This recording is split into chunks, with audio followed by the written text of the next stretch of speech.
The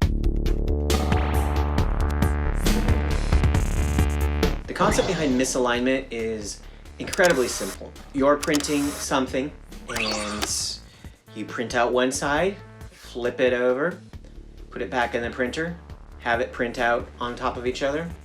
Misaligned imagery. You are doing some sort of printmaking event where you're supposed to have registration marks.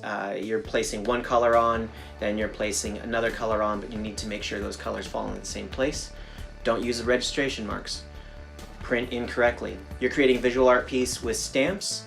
Stamp it twice. Stamp it kind of randomly. So there's something a little bit off, and that creates your natural glitches. You can certainly do this artificially in something like Photoshop.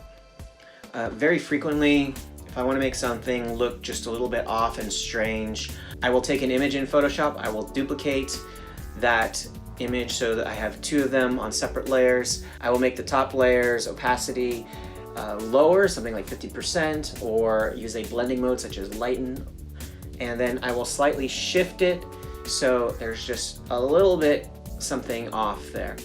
And I actually grew up loving misalignment in art because I used to read old comics that were not digitally produced, and oftentimes when they went through the printer, they had the colors outside of the black line a little bit because there was just a mistake in the printing process.